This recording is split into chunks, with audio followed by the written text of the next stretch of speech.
Hello, my name is Lucy Bloom and welcome to my living room. I have been asked by the team at the Ruth Faulkner Library if I can produce some online content for the Person of Interest series. Now, person of interest sounds like someone who's in a lineup being considered as someone who might have committed a crime. But given that I don't count as a celebrity, person of interest is just fine by me. I am the author of 2 books. A book called Cheers to Childbirth, which is a dad's guide to childbirth support. I published that 10 years ago, and while people keep reading, that book keeps selling. And my second book is Get the Girls Out, a memoir of love, loss, and letting loose. And that was published by HarperCollins last year. Now, this one-way chat that we're going to have doesn't require that you have read Get the Girls Out, although it will definitely make your life better if you go away from this online resource and read that book. I guarantee you'll love it. I've been asked, though, to take the theme of courage. So there's a whole chapter in my memoir on courage, and I'm often asked to speak at conferences and events all over the world about the theme of courage. Now, I don't have any experience in the kind of courage it takes to jump out of an aeroplane into a war zone, or to face a firing squad, or to leave a violent marriage. I don't have any experience in that kind of courage. It's more the everyday courage that makes the world go round. I'm known for having a certain level of hairdressing courage, and corporate courage. I've done some pretty wild ideas during my career, and that's what we're going to talk about today. So, gogs off, let's go. I'm going to give you 2 things today. I'm going to give you the Lucy Bloom, that's not interfering with my microphone, that's good. I'm going to give you the 4 points to the Lucy Bloom how to access your own personal courage. And then, as a total freebie bolt-on add-on, just for fun, because I can, I want to share with you the Lucy Bloom top 4 tips for using kindness to live longer. How cool is that? So let's go. Courage first, though. So what is courage? How do I define that? You know, courage is, to me, the idea of showing up even though you know things might not work out so well, and behaving with grace. That is all courage is. I don't really think it's that courageous if you know you're going to win. Like when you get on a roller coaster, that's not that courageous because you know you will get off at the other end. It's just going to shake, rattle and roll you, that's all. But true courage is when you know things may not turn out so well. You face them anyway, but you don't behave like a peanut. You behave with grace and kindness to the people around you. And courage is an aspect of the leaders I have worked with during my career. I know I look like the halftime entertainment, but I actually have about 28 years in the business world before I became an author. And the people who are most successful to my mind and in my experience have all been really courageous people, to that true definition of the word, showing up and not behaving like a peanut. So Lucy's top 4 tips for how to access your own personal courage. It's that everyday courage. For some people, it's just getting out of bed in the morning, is their courageous act. For some, it's opening their store every day of the week and facing difficult customers. For some, it's facing an awful boss or an unpleasant co-worker. It takes courage. So these top 4 things. Number 1, I always tell people to assess the situation. You need to look at what is the worst case scenario that could happen here before you decide things are going to be a disaster. What's the worst case scenario? And I have 2 questions in the Lucy Bloom risk management framework. And they are, what is the worst thing that could happen, and will anybody die? And once you look at that, usually people have catastrophized what can go wrong. But if you really look at what can really go wrong, it's probably not as bad as you think. And will anybody die unless you're a brain surgeon? Probably not. And so once you've assessed that the worst case, then you can look at, well, what's the best case? So to give you an example, when I published my very first book, I'd never published a book before. It was a pretty bold move.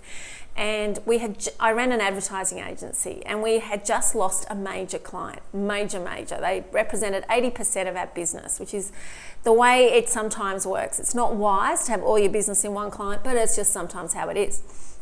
And we lost that client. And so suddenly our books were very, very clear. And I had a choice. I could either scramble into new business mode and go looking for new clients, or I could consider this time off like a bit of a forced sabbatical. And I could use this time, because that client ended up coming back 6 months later, and other clients always walk through the door. We never seem to be able to shake the tree and make clients happen. So I decided I would write that first book. I knew there was this huge market for men wanting to be useful at the birth of their baby, but having no idea how. And I used that time to write that book. But my business partner and husband at the time didn't want me to spend the time, thought it was too risky. So I remember thinking, okay, what's the worst thing that could happen?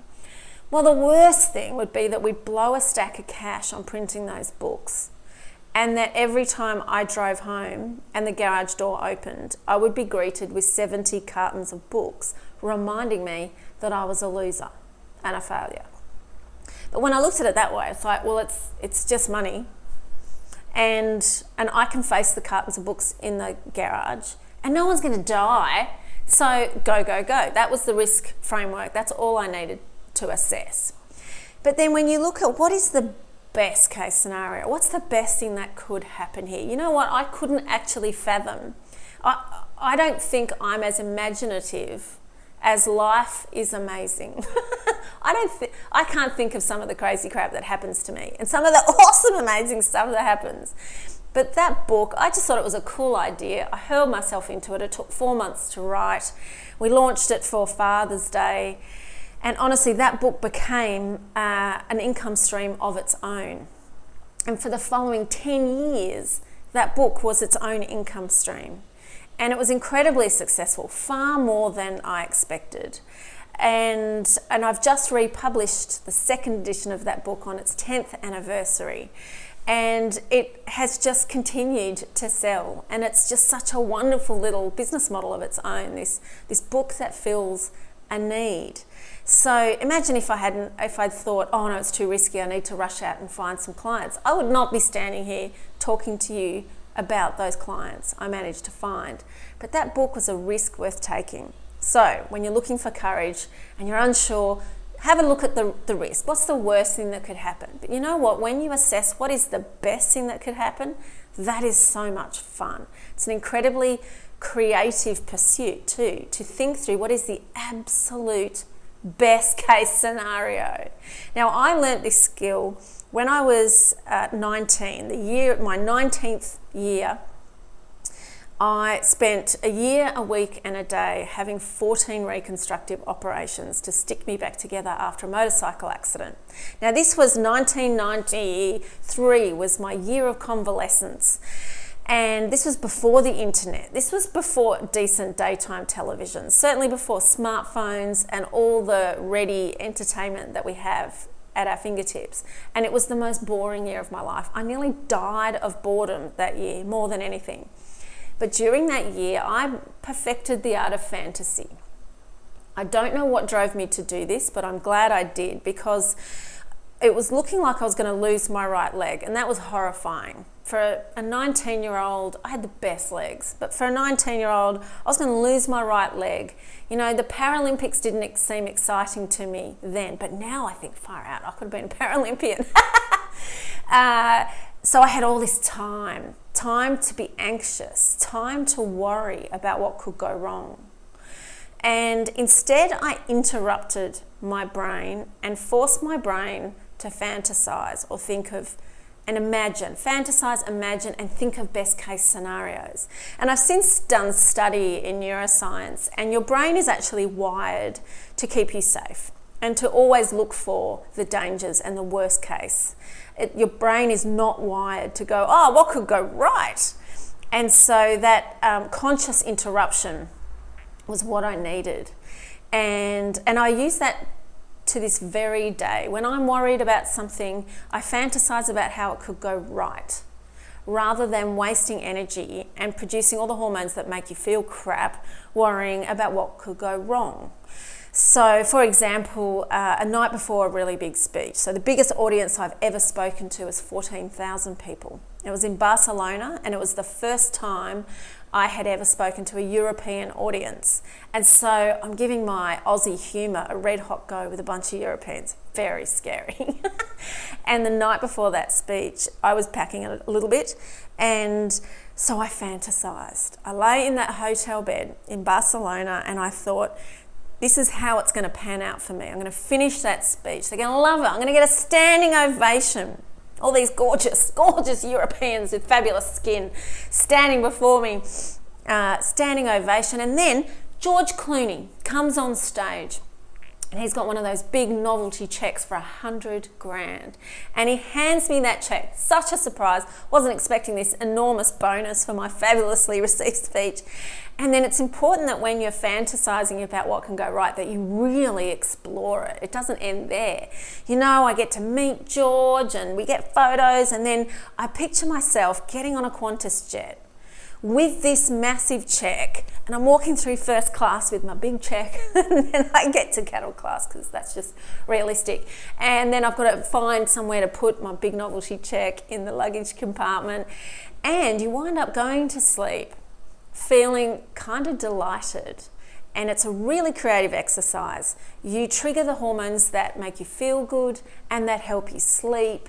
And it's a much better approach to things that are bothering you than worrying about what can go wrong.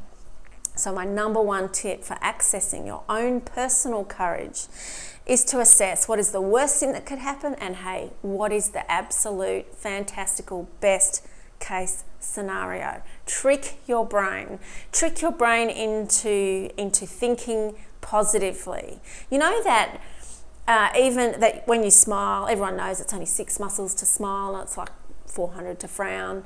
But when you smile for long enough, your brain figures that you're happy and starts to produce endorphins that make you feel good.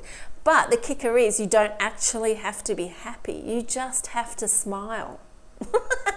So you just have to plaster on a smile. And have you ever noticed that runners, when they're doing marathons, they're gritting their teeth, and it's essentially a big grin, smile, and runners get this massive endorphin hit from the athletic output of it. So smile. That's why resting bitch face not so good. If you just sit there. So I try to have a little smile on my face when I'm working, when I'm concentrating. Give it a go. Trick the brain. Now, number 2, Lucy's second thing on how to access your own personal courage, how to get that resource. We all have it. My number 2 thing is to test your nerve. You've got to practice being courageous. But no one really wants to do the super brave things every single day. So test your nerve on little things. I collect tea towels. I know I totally look like the kind of person who collects tea towels. Really fits the image. But I travel a lot, and I'm a bit of a minimalist, so I don't like buying stuff. But tea towels, hey, they're useful and they're cute. So I collect tea towels, and I have one from Queenstown, and it's got a picture of a woman wrestling a crocodile, because, you know, there's plenty of crocodiles in Queenstown. And it says, do something every day that scares your family.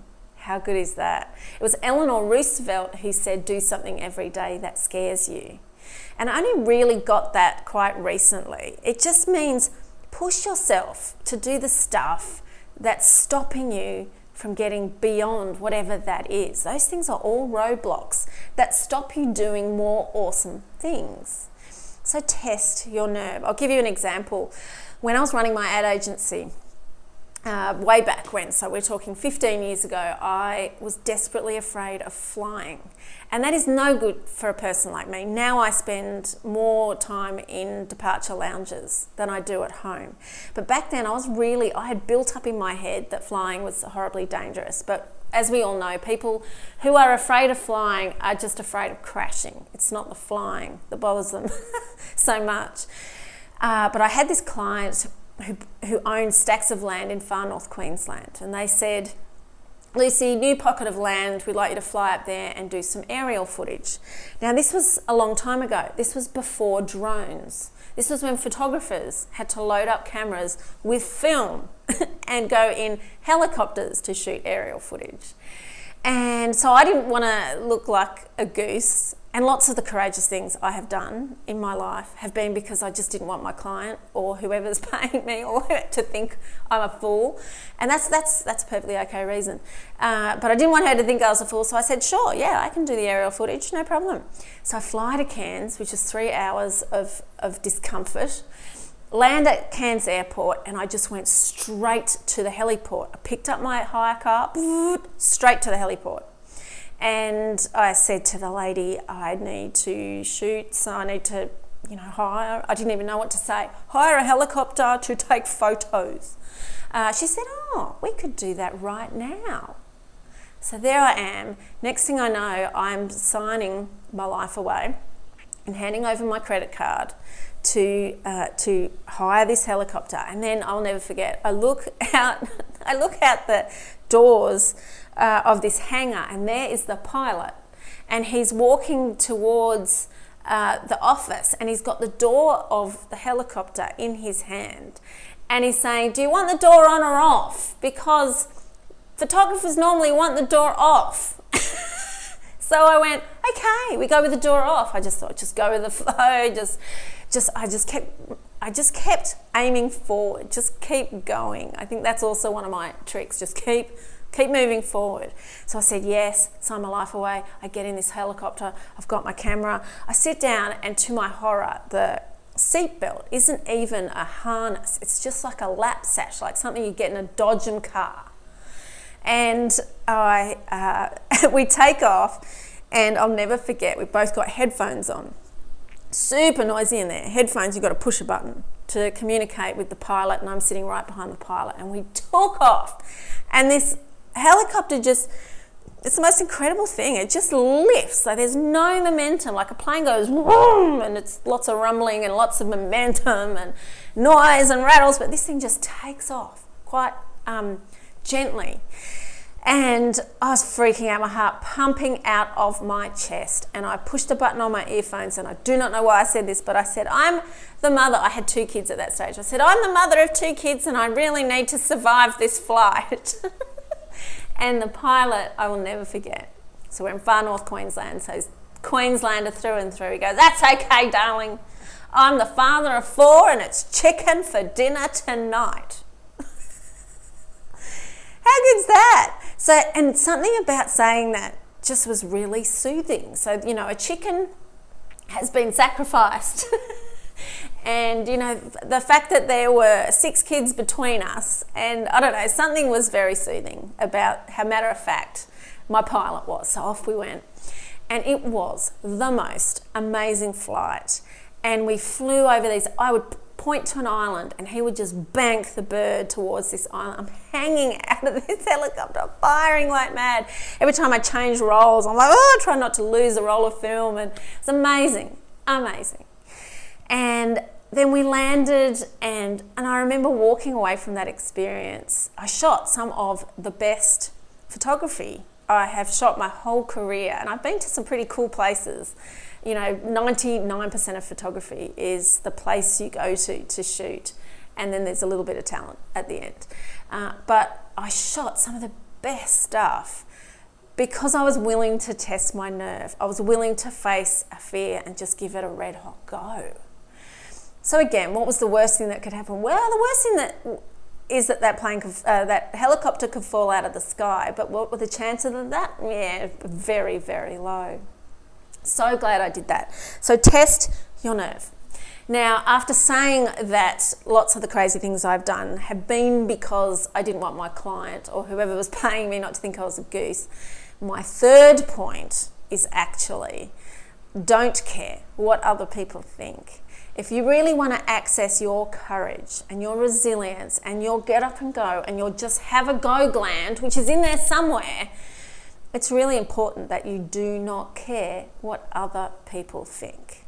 Because when you do awesome stuff, there are people who will throw stones. There are people who will go, you're mad, don't do it, you're a lunatic, or it's a silly idea, or who do you think you are? Winston Churchill said, you will never get to your destination if you stop to throw stones at every dog that barks. Do not waste your time on the people criticising you.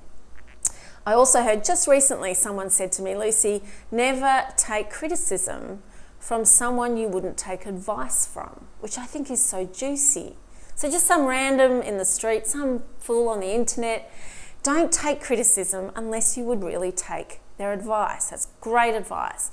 And then one last thing to remember, this is a Brené Brown pearler. Now I find her books deathly boring. I love her concepts. She's done brilliant research on vulnerability and bravery, brilliant research stuff, but I find her books so boring. But one of the things she says is, take a 1-inch square piece of paper, and that is all the space you get to write down the names of the people whose opinions matter to you. That is great advice. And I've got big handwriting, so to be honest, in my square inch piece of paper there's only about 3 or 4 names, and I shuffle them around sometimes. Sometimes I think, that person is not actually in this arena. This is another term that Brené Brown uses. If people aren't in the arena giving it a red hot crack themselves, do not listen to their advice. So shuffle those people around sometimes. You know, my mum's just turned 80. And she's completely lost her filter. She says the most crazy stuff, and I love her to bits. But I'm like, I might have to move Mum off that square inch piece of paper. So don't care what other people think. You know, courage is contagious, and it trickles from the top down. So one of my other things that I really encourage you to remember is that if you are in a leadership position, the way you respond to difficult situations, showing up, behaving with grace, will rub off on the people who report to you. And there's a neuroscientific explanation for that humans look to their leaders. Humans actually thrive in small groups, and we look for small groups for our own safety. And we look to the strongest people in those small groups, and we look to them for behaviour cues, for things like courage and optimism and humour, those things. And we look for those permissions, and that behaviour trickles down. So if you are in a leadership position, courage is something that is contagious, and it trickles down. Now, lastly, under do not care what other people think, remember that often people don't like to give things a red hot go or to ask for something specifically because they're afraid of the answer no. And that's just all about the very, very human condition that is the fear of rejection. Nobody really likes rejection unless they've got bulletproof skin and they're very practiced at it. You know who's really, really practiced at rejection? Are those poor people who work on the street collecting for charity, the tin shakers. They are so well practiced at getting no's. They actually make incredibly good sales staff in later life because they have built that thick skin and they can cop a no, and it's just a numbers game, and they just keep going. So remember that no is not a terminal condition. No is just no for now. No can always become a yes, and I have turned lots of no's into yeses by coming at it at a different time, asking a different person. My kids do it to me all the time. They ask me, I say no, they go straight to their dad, see if they get a different answer. Or adjust the ask. Is the ask too much? Is that, can you rethink the ask? I've turned lots of no's into yeses by converting the ask from an email to a face-to-face request. People are far less likely to say no to a person standing in front of them than they are to say no to a text message or an email. Have the guts to actually get in front of someone and ask them. I promise you, you'll have a better hit rate. So no, it's not that big a deal. Just ask, see what happens. What's the worst thing that can happen? They say no. Whoopie-doo, keep going, have a go. The best example of this that I adore is a a woman who approached me, she sent me an email out of nowhere, never met her before. She said, Lucy, you did a Facebook post yesterday and it said, fortune favours the bold. And she said, I've been wanting to email you, but I've been afraid to email you because, she didn't say why. She just said, I was afraid to email you. And then I saw that post and I thought, I have to do it. So she really had my attention because why on earth would you be afraid to email me? I'm the most approachable pink-haired lady with funny glasses ever. So I kept reading and she said, I'm an Indigenous woman living in country New South Wales. My sister is living in country Victoria. We've just launched this online business and it has face planted. It has bombed so badly. We have not made one sale. It's devastating. We've put everything into this thing. So much money, so much of our time. Would you be willing to mentor us in the digital space? So she totally had my attention. I'd love to do that stuff. Search engine optimization is a really fun game to play. It is just a word game. And you can beat really big companies with really clever SEO and good word use. So she had my attention. She said, Lucy, it's an online sex shop. Then she had my absolute full attention because that is a huge market, enormous market. And I would love nothing more than to help 2 Indigenous women succeed in that market. So I keep reading this letter. She said, Lucy, I'm really sorry, but we can't pay you in money. We can only pay you in sex toys. True story. True story. Can't say I've ever had an offer like that before or since, but it was a most excellent offer. And the first thing I did was help them with their wording. So they put all this effort into really groovy names for their products, but those aren't the names that people use to Google those sorts of things. So they weren't coming up in the Google rankings and no one was visiting their site.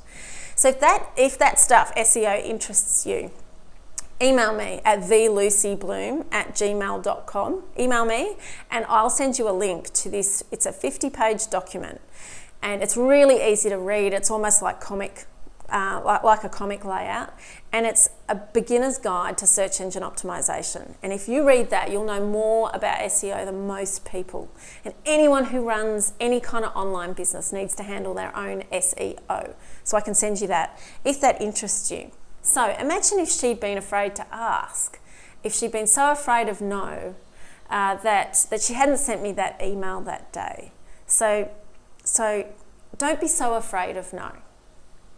And my last thing, the fourth thing. So we've had worst case, best case, suss out the sitch. We've got test your nerve, practice being brave, practice doing stuff that scares you, that you'd rather not do. And actually, I should tell you this other gorgeous story. So if you're practicing your nerve, that's one thing, but it's actually a lot of fun to push the nerve of other people, especially people who report to you. So I was the CEO of 2 international aid charities during my career, one of them in Ethiopia, the other in Cambodia. And doing the Ethiopian gig, I hired a woman, and I remember at her interview, she said, I'm not much of a computer person, which I would suggest you never say in an interview as long as you live.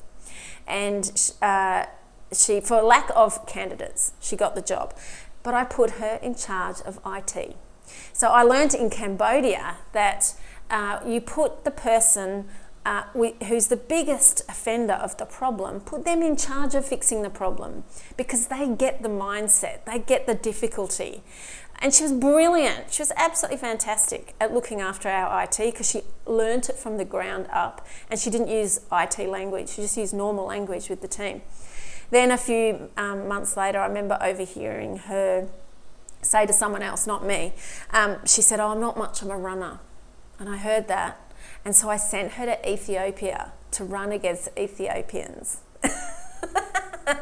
And she was a rubbish runner. I will definitely give her that. But she was really good at leading groups. And she went off to do that. She found her gift was leading small groups on adventure tours. She was brilliant at it. So test your nerve and test the nerve of those who work with you and for you. It's a lot of fun. Don't spend 1 second caring about what other people think. That's the third thing. honestly, the day I stopped caring what other people think was the day I really flew. And I don't mean stop caring what your clients think or the customers that walk through your door. I mean, don't spend 1 second caring about the critics, about the stone throwers. Just keep your blinkers on and go, go, go. Think of Winston Churchill not throwing stones. And the fourth thing, the last thing in accessing your courage is to show up and have a go. Just have a go. Don't think about it too hard. Humans in the 21st century, we're far too educated and we think too much. A gorgeous friend of mine, her name is Denise Love, and I speak about her in my memoir. And she said to me once, Lucy, women in Australia, they give birth in their heads. They give birth in a very intellectual way. They've read every book, they've read the studies and the abstracts, and they know too much. She said she was working in Cambodia at the time and Thailand, and she said women in Southeast Asia, they give birth in their uterus where they're meant to. They don't think about it too much. So as far as accessing your courage goes, don't think about it too much. Don't overthink it, just have a go. At an author's event I did at a library in Melbourne, when I first launched Get the Girls Out, there was a man in the audience and he bought 4 copies of my book for his 4 daughters.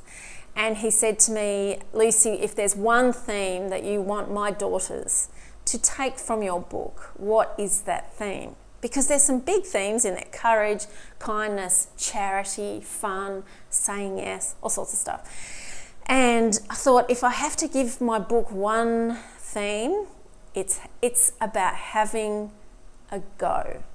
And if my book inspires people to just give it a red hot go, I will be so thrilled.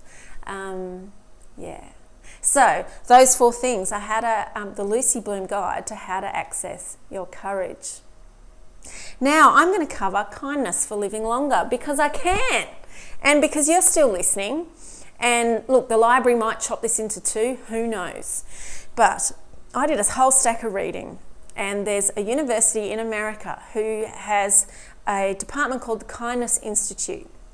And some very, very wealthy philanthropists gave $20 million, it might have been more. Let's say it was $20 million, could have been more. A lot of money to establish the Kindness Institute and do a whole stack of research into the science of kindness. And I've distilled these down into 4 points, which I've just rebranded as the Lucy Bloom 4 ways to 4 ways to live longer using kindness. I'm just going to refer to my notes quickly. I truly do believe that the meaning of life is working out what your gift is and then giving it away. That's your purpose. Work out what you're really good at and then give that away. And that's kindness in a 2-way street. So you're being kind to yourself because you love what you do and you're good at what you do. It's so fulfilling when you are good at what you do. But you're giving it away. So it's got this gorgeous boomerang effect, which is the way kindness works. Cool thing about kindness is when you are kind to someone, you give your body, as the giver of kindness, you get a shot of endorphins that make you feel fabulous. Endorphins are that beautiful sizzle you get when you laugh, when you exercise. When you're kind to people, you get a shot of endorphins and a little side order of oxytocin. Now, oxytocin is the hormone that drives labour, believe it or not. It's the bonding hormone that brings a newborn baby and its mother together, the bonding hormone. It's the hormone that your body produces when a woman breastfeeds, when you orgasm. It's that gorgeous bonding. It's called the love hormone. In fact, I know a gorgeous Indigenous midwife in Melbourne, and she has the chemical construct of oxytocin as a tattoo across her shoulder. It's gorgeous. So it's the bonding hormone. When you're kind to people, you get that gorgeous hormone which works so beautifully with endorphins. When you receive kindness, you get a shot of the same hormones which make you feel fabulous. But you know what? And this is one for the lazy people. So if you have not got off the couch to watch this video, this one's for you. Research has shown from these folks at the Kindness Institute that if you witness other people engaging in an act of kindness, you will get the same shot of hormones as well. How awesome is that? So the lazy person's guide to kindness is just watch other people being kind. Now, here's my list. We've got 4 things. Lucy's Live Longer list using kindness. So the number one thing, would you believe, and there's, remember, millions of dollars of research behind this. I've just distilled it into 4 quickies. One is say nice things to yourself. Believe it or not, there's all this research. You know, they got test groups and control groups, and they got some people to say nice things in the mirror to themselves in the morning, and they got others to do nothing, and then they got another group to say negative things to themselves and the health, and then they rated things like blood pressure and cortisol levels, which is your stress hormone. Too much cortisol means you won't sleep. It messes with your melatonin, which helps you sleep. And the group which got up in the morning, looked in the mirror and said, far out, you're awesome, and things like that, that group had much better health outcomes. They had better blood pressure. Isn't that incredible? Now, I'm sure that men watching this might be like, say that in the morning, but that is why women live longer. Because we don't mind looking in the mirror and saying, my, you look good today. One of the reasons why I have this crazy hair is it makes me happy. And I often look in the mirror and go, far out, I love my hair. I hope it's still looking good. I love how it makes me feel. I love that it's a bit crazy. My kids love it too because they can spot me in the playground. So the number one thing is to say nice things to yourself in the mirror. How easy is that? The second thing is to have a practice, a daily or at least weekly practice of self-care. And what self-care really means, it's not a super duper hippie term or anything like that. Self-care is just activities that you do that remove you from all the stresses in your life. So my sister, she's an artist. She lives on the north coast of New South Wales, and one of her great friends is a police officer, and she works in the domestic violence unit, and her work is incredibly stressful, and the things she sees do her psychological damage week in, week out. She discovered that the things she adored doing that made her completely switch off from all the cases she was working on, the deaths she was the murders she was attending. The thing that made her completely switch off from all of that was knitting. But not just any old knitting. She bought a knitting machine the size of her garage. And she loved tinkering with that machine and tweaking it and making it work, and I think she might have even renovated it, and then working out these different stitches, and then knitting blankets, not just jumpers. She did that too. So she found that was the thing she needed to completely step out of the work that made her really stressful. There's an author, her name is Tara Moss, and she writes crime novels, and she says that sort of forensic reading that she does related to the writing of those crime novels really takes its toll on her. Some of the violent stuff she reads and forensic reports, and so her thing that she just adores is 1940s style.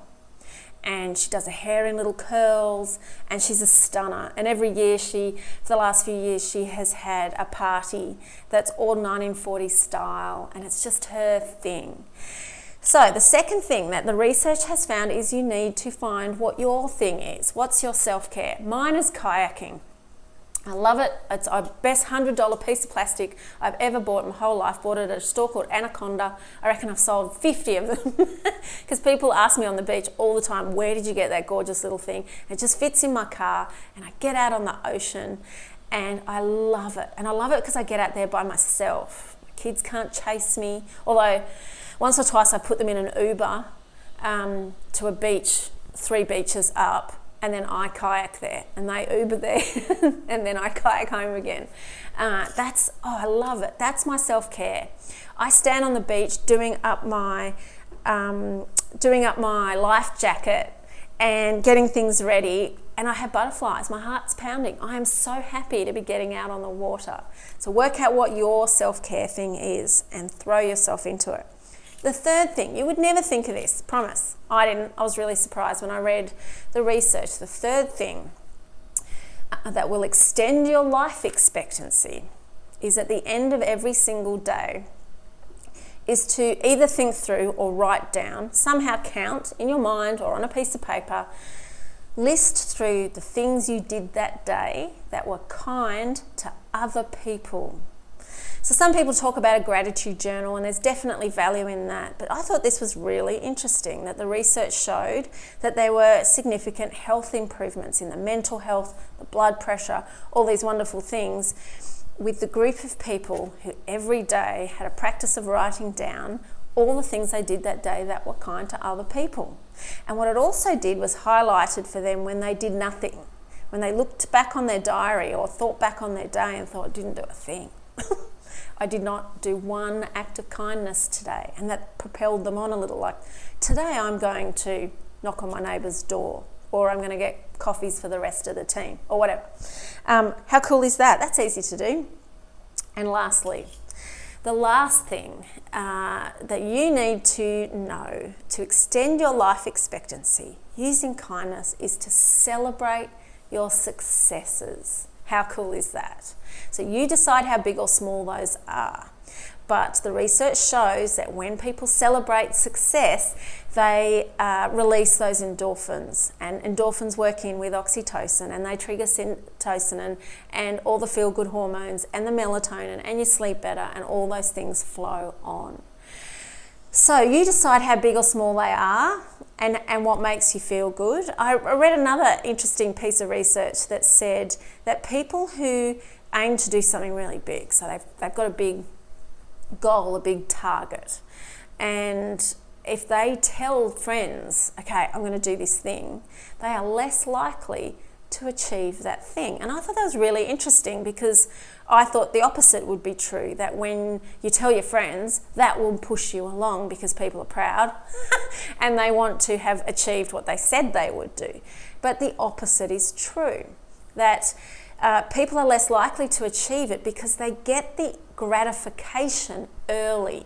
That by telling their friends and their friends saying, oh wow, you'll be awesome at that, pat them on the head, they get the gratification and they don't necessarily need to follow through to celebrate the success and get those feel-good hormones. Interesting, hey? But also the opposite effect can happen, where they tell their friends and they go, I'm going to do this thing, and their friend goes, that's a dumb idea, and it doesn't make them feel good at all. And so they don't pursue it anyway. They don't pursue it because it doesn't feel good, because they got a roadblock, because they heard criticism. Interesting.